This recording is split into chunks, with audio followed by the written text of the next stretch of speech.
As a woman, I can admit that feminism has been overall bad for society. Welcome back to the Dating View. In today's video, women share their perspectives on feminism and explain why they feel it has negatively impacted modern dating and relationships.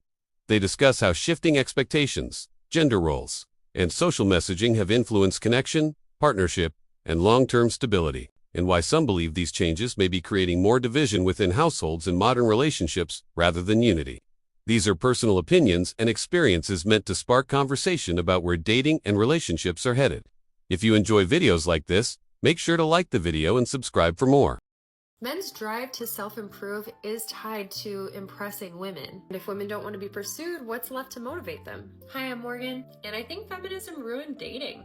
Guys today grew up seeing heroes in old movies going after what they want. Now they're being told that all of that is problematic. And I think it's made men really passive towards women, and they're not sure what is appropriate or respectful anymore. When a real societal issue like sexism becomes mainstream, it gets heavily scrutinized. The worst parts about that get addressed, societal norms shift, but the movement doesn't stop. Instead, that same level of outrage starts getting applied to smaller, more subjective things. We've exposed the power imbalances between men and women, and a lot of that has been corrected. But instead of winding down, the feminist movement kept going, finding injustices where it doesn't necessarily exist anymore. Now men are told through modern media that women don't want to be saved, chivalry is controlling, and expressing interest can be seen as predatory. To notice us, pursue us, or even think about us romantically is seen as outdated and oppressive. At the same time, sex positivity has taken off, which encourages casual sex and emotional detachment. And that's every boy's teenage dream, sex without effort or commitment. And now many men don't know how to chase at all. When my friends open their dating apps and they complain about the selection, the men on there either don't plan dates, they lack ambition, they're not committed, they don't take care of themselves. What I think gets lost in the shuffle of progressivism is that men's drive to self-improve is tied to impressing women. And if women don't want to be pursued, what's left to motivate them? The constant push for female independence has now gone past the point of equality and is now eroding the role that men once played in society. Truth is, we've created a generation of weak men because the movement didn't stop when we got what we wanted. I would love to see us stop treating masculinity like it's a problem. Instead of tearing them down, we should be focusing on building them up, encouraging strength and leadership and emotional maturity in a way that's respectful and healthy, showing boys that they are needed and valuable and capable of good, not that they should just be quiet or step aside. When we stop shaming traditional male traits and start guiding them with purpose, we will raise stronger, better men who know how to show up for themselves and the people around them. Isn't it so crazy that feminism does the exact opposite of empowering women? It is not giving you freedom, it is actually silencing you. It has convinced women that sexualization is freedom, that selling their bodies online is freedom, that having multiple partners is freedom. But what this actually does is exploit you and enslave you. It's funny how feminism actually just gave the worst type of men exactly what they wanted. I mean, having as much emotionless sex as possible, OnlyFans, running around half naked, killing their babies, men and women's sports. How does that equal female empowerment? Not to mention you're warding off all of the good men. I mean, you guys say over and over how much you hate men when you are literally doing the things that please the worst type of men. If you were focused more on traditional femininity, on having one partner, on getting married, on having kids, on building a family unit, I promise you would attract really good men into your life, and therefore you wouldn't hate all men. And every time I say things like this, I get told that I'm tearing down other women. No, the reason that I post what I post is because I actually care about other women and their well-being. You can take it or leave it. But if I were to just let you exploit yourself and enslave yourself to what I would consider a cult, I mean, take Bonnie Blue, for example, that would be me not caring about you. Hello, my name is Joy, and I woke up choosing violence this morning because I would like to debunk and explain why feminism is a crock of shit. I can already see the comments of me getting called a pick-me girl for this, so let's just get into it. Number 1, hookup culture getting disguised as empowerment. The sexual liberation of random hookup culture completely goes against female biology because of how we emotionally bond through oxytocin. Hooking up with random people is not empowerment, it's disgusting. And the fact that feminism tells women that they will be liberated after that is an absolute lie. You're not going to feel liberated. You're going to feel like a slut. And that just leads to the spiral culture of I need more, I need to feel sexy, I don't feel wanted or desired, so I'm gonna go get it because I can, because I'm a boss-ass bitch. It's a lie. It's a complete, utter lie. Number 2, putting a career over having a family. The narrative that traditional roles are oppressive. Like, show me where they're oppressive.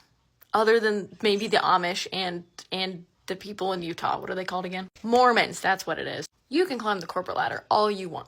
But true long-term satisfaction in your life comes from strong relationships where people actually care and love you for who you are, having a sense of community, and raising a family. This pressure that women have to have it all and be that boss woman in the corporate world, it leaves them burned out, okay? Those are the chicks that are walking around 45 that are fat and overweight with their hormones out of whack that look like they are just stressed beyond belief because they've been chasing a lie someone told them would make them feel fulfilled, and it just doesn't.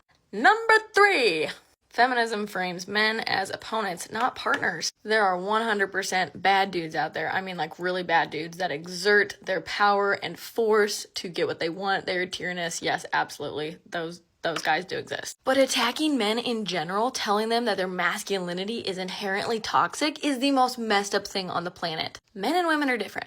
Our bodies are different. Our hormones are different. Our brains are different. We are just different.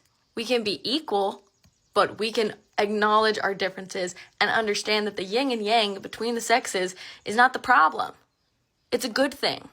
Lord knows we do not need more feminine men. We need more true, strong, masculine, healthy men in society. We could fix a lot of things if that happened. And that ideology that we're in competition with men and not that we complement each other will make your relationships suffer. Feminist women that try to get in relationships with men and have that ideology programmed in their mind carry it into that relationship, and it screws things up. And number 4, last but not least, the promise of total independence. Telling women that they need total independence to feel happiness is just going to lead to pure isolation. And listen, I'm a strong, independent woman, okay? I love just being able to do things on my own and figure it out and problem solve and all those things. But I still ask for help. A lot. Because I need it and I acknowledge it. And I go to my community and I go to other people and males in my life that I'm like, hey, can you help me with this? That does not make me weak. That does not make me less because I ask for help, because I understand that I need it. What's being marketed as freedom to women is just complete disconnection. And I think it's honestly really heartbreaking that so many women are falling for this narrative as if this is the answer that they need or it's going to make them happy. You can be a strong, independent woman without falling for this narrative feministic bullshit. And if you've been really hurt by a guy before, honey, I get it. I understand how this is so attractive, this ideology that this is going to be what frees you and you don't need a guy because screw him. I get it. Trust me. But just because you dated a jerk does not mean you need to go on the rest of your life living through an ideology that will inherently hurt you in the long term. There are good men out there. I promise you. That's all I got to say about that. I was kind of feeling feisty this morning, so yeah.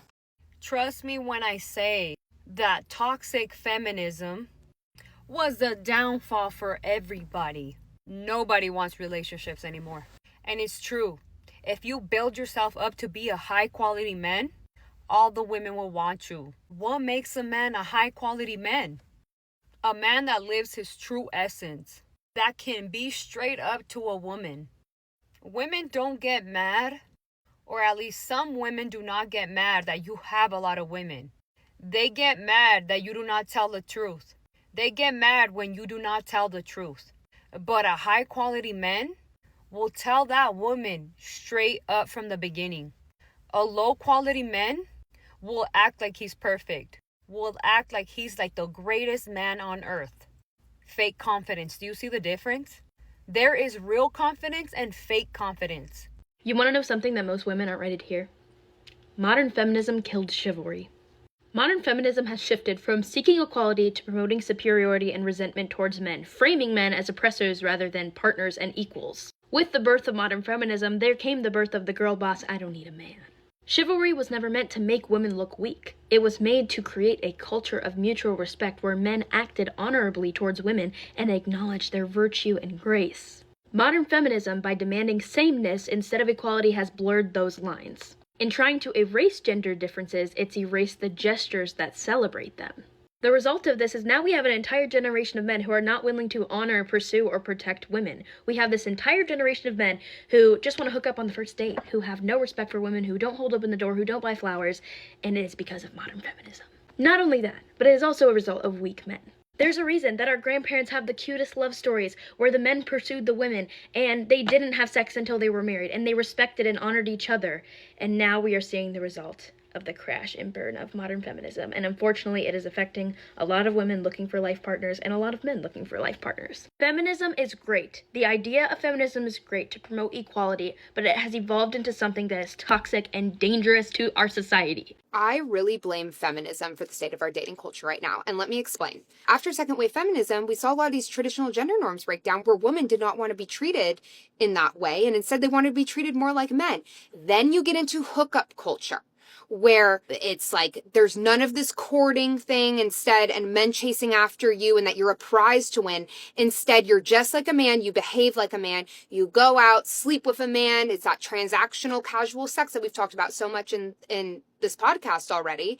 And then you go about your ways. And this has destroyed dating culture in every way because one, no one knows where they stand with each other. There's no roles that you fall into because it's all up in the air. Chivalry is dead because that apparently is, patriarchal to behave in chivalrous ways. So I think men have kind of abandoned chivalry. In turn, these women, I think, are just left so empty because they're going around hooking up. There's all these situationships where who knows where you stand. A lot of women, I think, feel pressure to have sex now with men because of this feminist movement that men now expect that. And then they do. And it's like you're damned if you don't and you're damned if you do because a lot of men now expect you to have sex with them on the first date. And so a lot of women then will fall into that. And then they're no longer interested in you because biology says, oh, this woman's, easier to get. And now I want someone that's not a wife that I want. And so it's just thrown these dating standards and this dating culture up into the air. And there's just, I feel really thank God you and I are married because I feel a lot of people make jokes about this. Like getting married in the 2020s is like getting on the last chopper in Nam and flying away because it's a disaster. Everyone I talk to, it's like, I just don't think it's going to be a difficult thing to fix. And I blame feminism. And these men have abandoned all of the chivalry and all this stuff because they just see a bunch of these feminist women and are like, well, why am I going to be traditional if women aren't being traditional? So it's just been a complete collapse and breakdown. And everyone's unhappy because of it. I just think that we've seen the other side really blur the gender lines a lot. And so we're seeing the effects of that now. I go online, I see photos of women on their hands and knees proposing to a man now. They're embracing paying 50-50, and it's like you're not even incentivizing these men to treat you properly. And one of my favorite videos is a Christian Walker video where he's like, men used to have to show up to your dad's house with a bunch of goats, with lambs, with horses, with land, and properly ask her father to marry them and to argue their case. And now we have men who aren't even offering to provide. They're not even offering to pursue you in the way that you deserve. And so we're obviously seeing the breakdown of this where people don't want to have boyfriends or girlfriends because there's just such a divided culture in that regard. Feminism, if you just looked at it in terms of demographics, if you looked at it in terms of population, has had a hugely negative effect. And it's pushed men and women further and further apart. The problem is because the more freedom, wealth, and power women have got, the sadder they've also become. It's the unhappiness paradox. We're seeing women on more antidepressants than ever before. We're seeing no one have kids in the West. We're seeing that relationships, I saw a statistic where 70% of the time it's women who initiate the divorce. That jumps to 90% of the time if they're college educated. It's been drilled into women so hard that if you have a kid, what happens if he leaves you? If you have a kid, your career's over, and all these things, all these negative connotations has been drilled into them. And I think a lot of women are just terrified of that idea. You're going to lose your personal freedom. You're going to lose this. You're going to lose that. We fought for equality. So if you go and have a kid, if you become a mum, all of that hard work is wasted. Sadly, the end result is they're not happy as people. Ladies, don't get mad at me, but feminism ruined dating, and I can prove it. In 1960, nearly 80% of all adults were married, and today, it's only 50%, and that's according to Pew Research. You guys already know I'm going to say it. Birth rates, they are down over 60% since the 1960s. And it's not all just a choice. A lot of women say they just can't find good men. According to the recent New York Post headline, "Where have all the good men gone?" Why though? Where have they gone? Well, feminism told women, you don't need that man, go chase that bag. And women listened.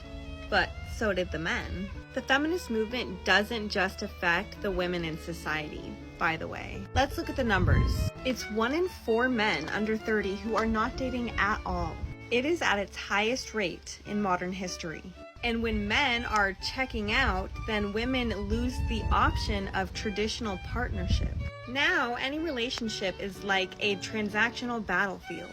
Who earns more? Who leads? Who pays for what? Who cleans? Who stays home for the kids? Are we having kids? It's all a scoreboard. It's all a competition now.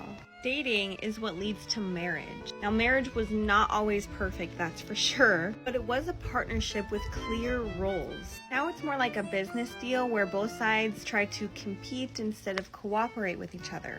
Agree or disagree? Drop a comment and let me know your thoughts. Do you think feminism has changed dating in a negative way? Let me know.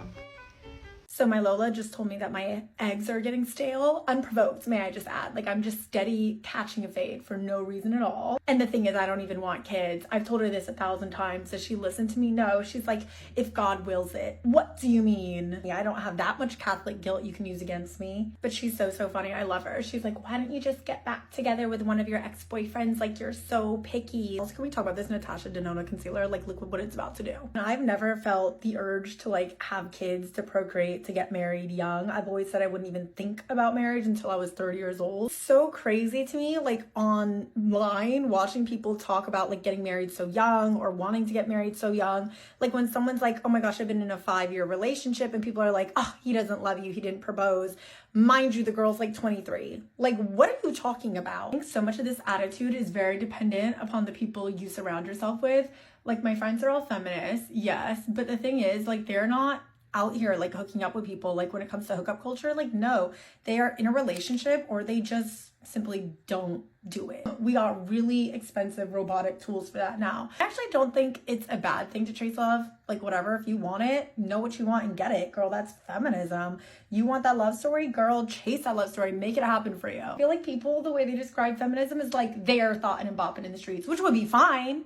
Okay, I feel like it's the era for hot sluts to come back, but I feel that as a mentality, I don't actually want to do it, because why am I in your room? Why am I touching your stuff? Why are you touching my stuff? I don't know you. I don't want to text you. I don't want to call you. I don't want responsibilities or obligations. That's why I don't want kids.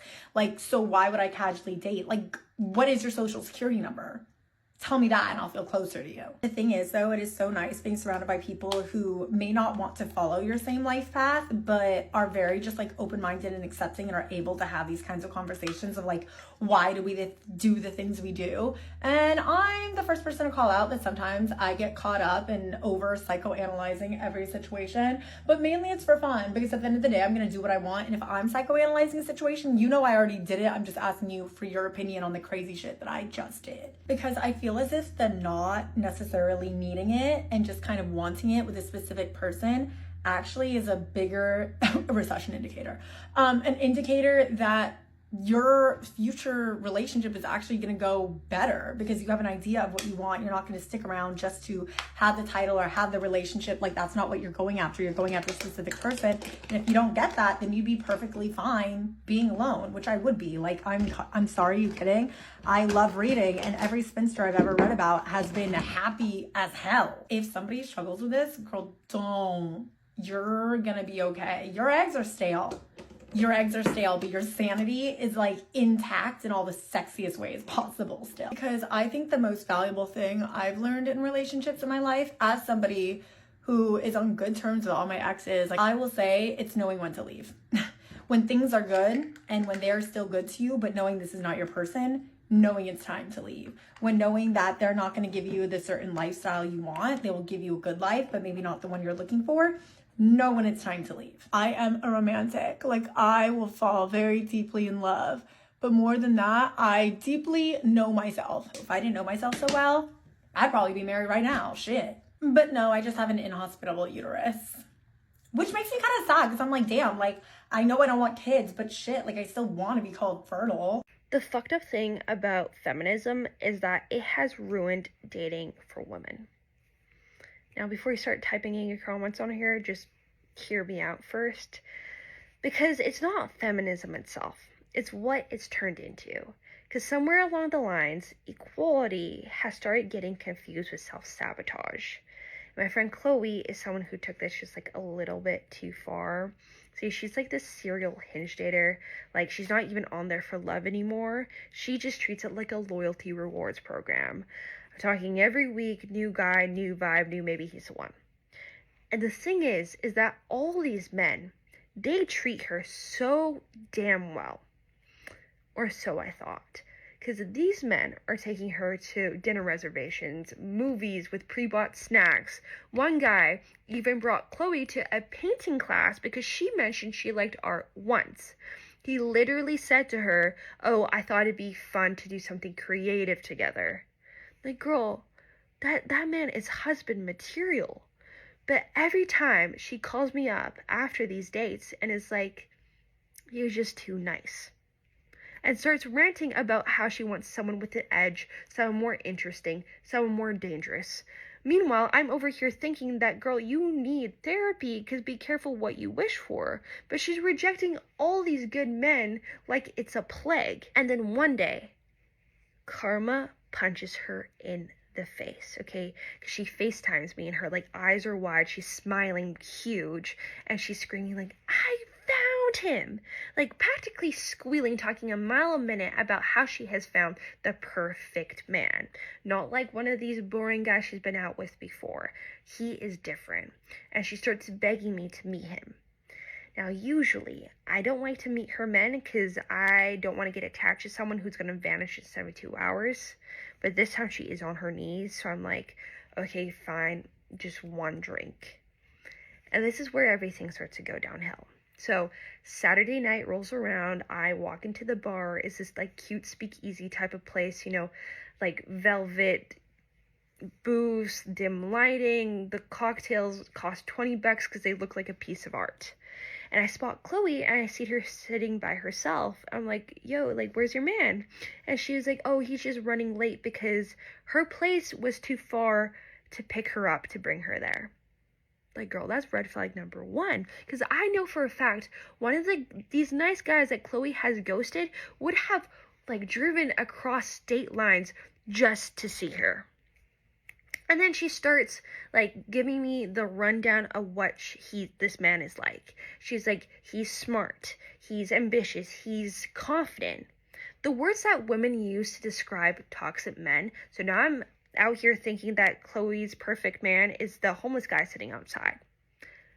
But then walks in Bradley. He's maybe 5'7", slick back, black hair that could blind someone. Shirt 2 sizes too tight, a chain, and you can smell his cologne before he even reaches you. The type of guy who's been 27 for the past 5 years, okay? And he sits down, and he smiles, and within seconds, I'm like, yep, this is going to be a disaster. We start chatting, and this man, for the life of him, cannot keep eye contact, because his eyes are staring at my yitties the whole entire time. I'm like, bro, my eyes are up here, just look up a little bit. And he's talking over Chloe the whole time, interrupting her, and then he wants to order a beer, so he starts, "Honey, could you manage to get me a beer?" Talking like to the waitress, like we're in a 1950s nightmare, not a bar in 2025, okay? And I'm cringing like just so hard that I could literally just fold into myself. And then Chloe goes to the bathroom. And that's when it happens, okay? Bradley leans in, looks at me dead in the eyes, and starts hitting on me. I legit just thought it was a joke, okay? But this was just full-on flirting. I'm just frozen. And I'm just waiting for the punchline to hit, but it never does. And then Chloe comes back. And she's just beaming. She's like, "Oh, I'm so happy you guys are getting along." Girl, no. And then she says, "Oh, has Bradley told you what he does for work yet? It's so cool." And this man proceeds to explain to me his business model, which, to put it bluntly, sounds like a pyramid scheme wrapped up in a personality disorder. And he's talking about how he profits off big companies and he finds loopholes and turns inconvenience into income.